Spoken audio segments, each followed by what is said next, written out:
Здравствуйте, друзья, в эфире Геоэнергетика Инфо, с вами Радайкин Максим. И я, Борис Марцинкевич, всем добрый день. Армянский тупик. Насколько реальны фантазии Пашиняна о газе без России? Армянские власти всерьез обсуждают возможность замены российского газа иранским или азербайджанскими поставками. Газ и энергетика Армении могут подорожать в разы. Но чем еще рискует маленькая и гордая страна, и такая ли она уж и независимая? Ну, давайте смотреть, если помнить географически, где находится Армения, начинает становиться понятно, какие у нее перспективы. Отказ от российского газа или переход на европейские цены, какой может быть альтернатива? Иран. С середины нулевых действует контракт, никуда он не делся, газ в обмен на электроэнергию.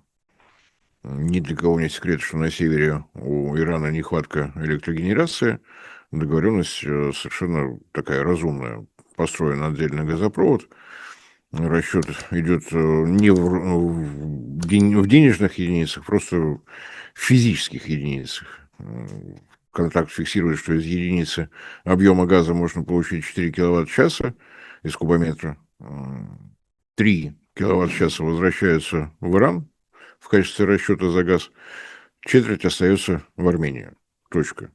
Удобно, блокировать невозможно, поскольку денег нет.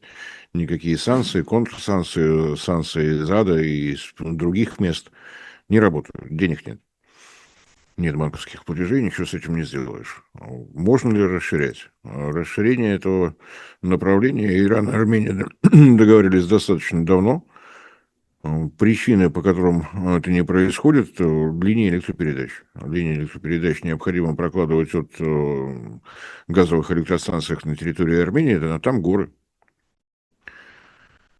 Трубопровод Иран проложить способен, способов рассчитаться пока никто не видит.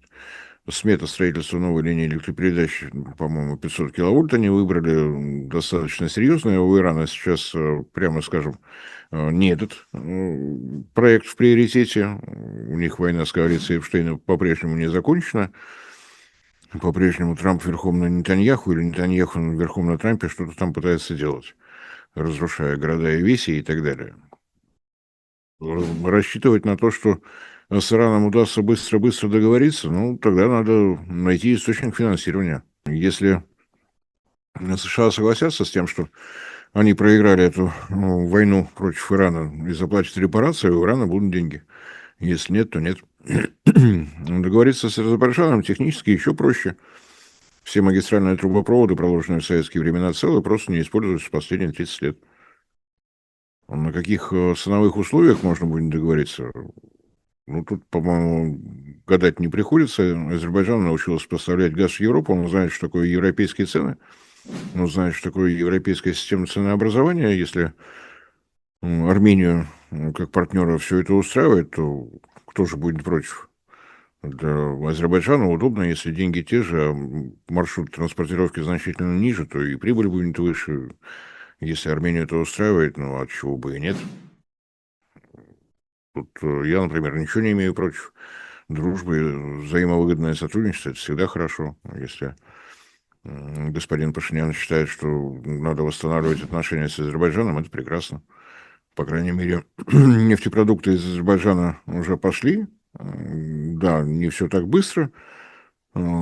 Сокар, State Oil, господи, Сокар, State Oil Company of Azerbaijan Republic. Я, с вашего позволения, не буду русскую аббревиатуру использовать, потому что государственная нефтегазовая компания Азербайджана, ну, попробуйте проговорить эту аббревиатуру, если у вас получится. Поставки осуществляют, потихоньку оценивает, как работать на армянском рынке, с какой скоростью работает таможня, как распределять по автозаправкам поступающее топливо, какой режим платежей и так далее, и так далее. Потихоньку, не сказать, что стремительно, но, по крайней мере, первые эмоциональные всплески, мы не будем покупать азербайджанский бензин, уже закончились. Бензин как бензин, качество вполне соответствует. Так что, если Армения настолько богата, чтобы работать с газом по европейским ценам, то отчего бы и нет. Если она может профинансировать строительство линии электропередач в горах, прекрасно. У богатых всегда масса возможностей. Армения, конечно, отличается огромным богатством. Неплохо зарабатывать, например, на поставках сельхозпродукции в Европу, в другие места. Так что вполне перспективно. Если руководство Армении считает, что это должно быть так, то почему бы и нет? Если без иронии, я не очень представляю, как они эти ценовые параметры могут выдержать, если они будут работать с Азербайджаном. Азербайджан газ со скидками продавать точно не будет, исключено любые попытки торговаться, но просто газ будет по-прежнему в полном объеме уходить в Европу, в Турцию, и не более того. Вот, собственно говоря, вся история. Если действительно армянский народ считает, что ему выгоднее работать с Европой, вступать в это прекрасное экономическое объединение, там огромные перспективы, ну, мы же демократы, мы же не против. Одна страна вот уже вступает в Евросоюз изо всех сил. Вот. Если нравится этот путь, ну, каждый имеет право. Можем пожелать только успехов, больших, прекрасных. Если говорить серьезно, то у нас прямой границы с Арменией нет. Двустороннее сотрудничество сворачивается у нас на глазах огромными темпами. Не секрет, что, так скажем, параллельный импорт, или как там это правильно называется, через Армению шел в огромном объеме. Армения неожиданно для себя выяснила, что она очень много работает с ювелирными камнями, с золотом, еще бог его знает с чем. Но сейчас как-то вот решили это направление свернуть. Якутские алмазы, как известно, под всевозможными санкциями. Соответственно, ну, где-то еще начнется сейчас огранка. Ну, не более того. Так что здесь все решения за народом Армении, который выбрал себе прекрасное, на мой взгляд, руководство и имеет огромные перспективы на процветание в этом саду и так далее.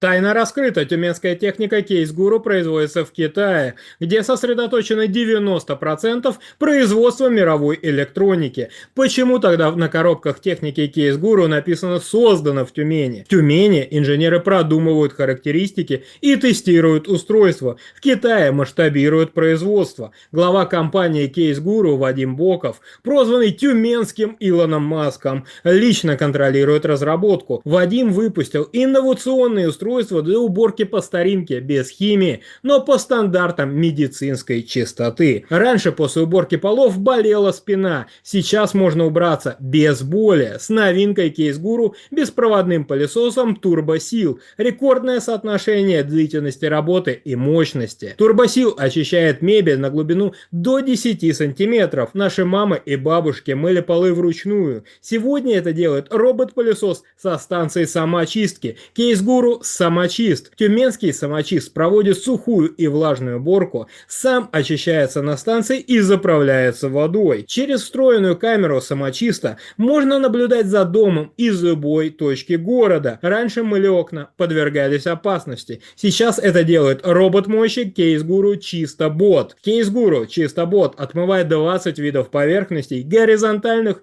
и вертикальных. Смотрите инновационные устройства Кейс Гуру для уборки. Переходите по ссылке в описании или по QR-коду на экране. Забирайте промокод INFO2607 на скидку до 1000 рублей. Если о тех новостях, которые реально из Армении, есть новость, которая прошла как-то тихим фоном за спиной всех событий, связанных с арбузом и с прочим. На самом деле она заслуживает внимания. В начале июля появилась новость о том, что некие американские инженеры обследовали на юге Армении площадку для маршрута Трампа. Пришлось достаточно долго рыться, что же за американские инженеры, что специальность такая, американский инженер, он что где-то должен работать. Выяснилось, что это компания AECOM. Это на самом деле такое глобальное событие, поскольку и компания глобальная. Транснациональная корпорация, один из мировых лидеров в сфере инфраструктурного консалтинга. Полный спектр услуг от стратегического консультирования и проектирования до управления строительством. Основная специализация – проектирование, инжиниринг, управление проектами в сфере транспорта, водоснабжения, энергетики, строительства зданий и экологии. Выручка за 2025 год 16,1 миллиарда долларов США. Около 51 тысячи сотрудников. Компания из списков Fortune 500. Понятно, что АЭКом может и не стать генеральным подрядчиком, но подготовить, разработать технико-экономическое обоснование с тем, чтобы потом можно было проводить тендер, более чем способен, прямо скажем. И очень серьезные проекты были выполнены и в самих Соединенных Штатах, и в Австралии, и в Европе, по всему миру они это делают, и действительно очень серьезные специалисты. Но если государство США отправляет на проектирование вот этого ТРИПа, я извиняюсь, но так выглядит аббревиатура, ТРИП, то мне кажется, что это не разговор о том, чтобы построить 55 километров железной дороги из основной территории Азербайджана до Нахичеванской автономии. Здесь что-то более серьезное. Что более серьезное? Подозреваю, что со временем узнаем. Может быть, вот такое сотрудничество с американскими специалистами и вызывает уверенность в завтрашнем дне у господина Пашиняна. Он поверил в себя, потому что действительно американцы намерены предложить что-то, явно что-то очень серьезное. Что, посмотрим. Азербайджан по этому поводу не возмущается. Видимо, те договоренности, которые год назад в Вашингтоне состоялись вместе с раздачей золотых ключиков, действительно что-то взаимовыгодное и для Армении, и для Азербайджана.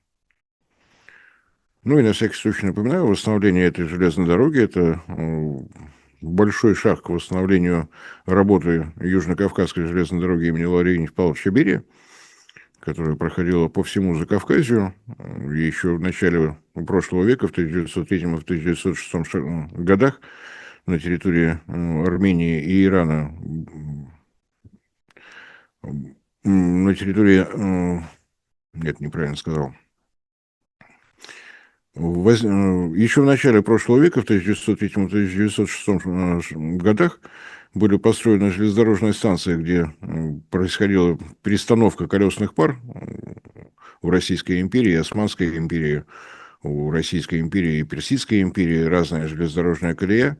Вот с того момента все это и работало, и в таком виде досталось и Советской России, а в постсоветское время граница, железнодорожная граница Армении и Турции, и, соответственно, Азербайджана и Ирана. Если дорога будет восстановлена полностью, для России это выгодно, потому что это восстановление нового, так скажем, объема торговли. Дело даже не только в том, как выглядит Черное море на день сегодняшний, но все-таки основной объем поставок из Турции для нас все те же помидоры.